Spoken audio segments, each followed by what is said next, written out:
Ready? I'm ready. Let's do this. Are you ready? Yeah. Hey, if I were to ask you right now, if you wanted to have success, who here would raise their hand? We all want success. We all want success in our jobs. We want success in our relationships. We want success in everything we do. But we need to think about success as it's also fleeting. You got a mic this year. Okay, success can also be fleeting. And, good, thank you very much. Think about the first time you got a raise, success, and then all of a sudden you want another raise. And what I want to talk about today is we need to think beyond success and into significance. Because when you think about significance, you think about long-lasting impact. It's that meaning and fulfillment we all want in our jobs. And today I want to talk over the next few minutes about some different ways to look at your career and look at significance. We're going to talk about defining it.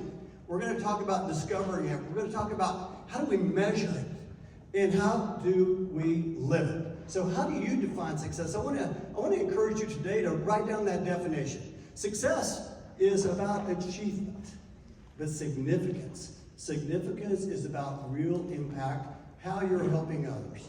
Recently, I surveyed a group of mobility leaders, and I asked them, hey, what is success to you? And many of them would share things like, hey, we want to relocate our transferee with no issues, or we want to stay in line with our cost of budget. But success is something different for everyone. And here's the thing. If you don't write down your own definition of success, you could, and allow others to define that for you, you could be falling short and not realize the incredible significance you're doing as a mobility leader. Early in my career, I made a change from operations to sales, and I had my eyes on revenue goals and how much money I was going to make and some awards.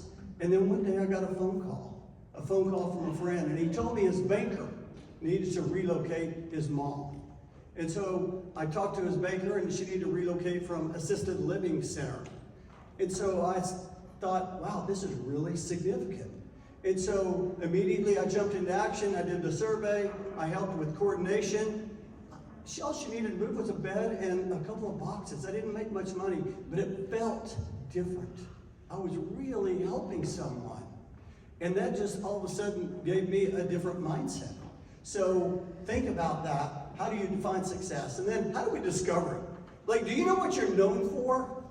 I want to encourage you to ask colleagues, ask different people, hey, what am I known for? Because when we know what we're known for, we create opportunities to help people.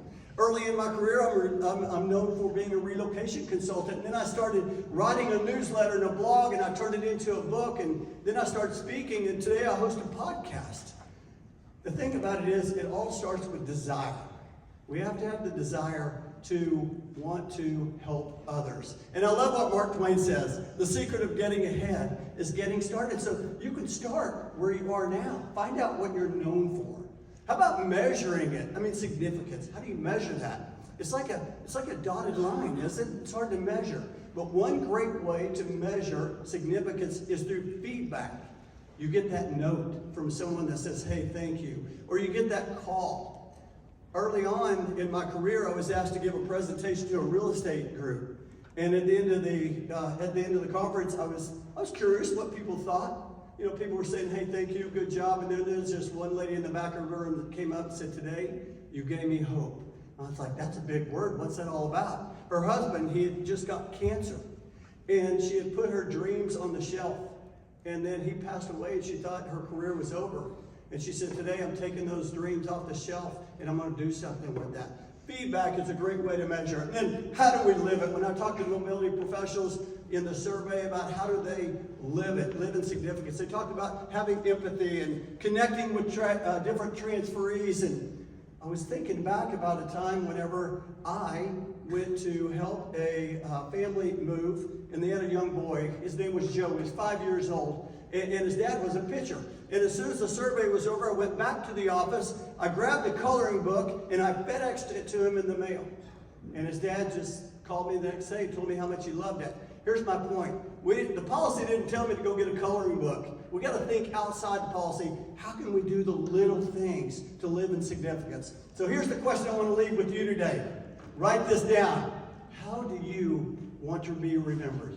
Because when you answer that question, you'll not only have more success, but you'll live a career in significance. Thank you very much. I appreciate it.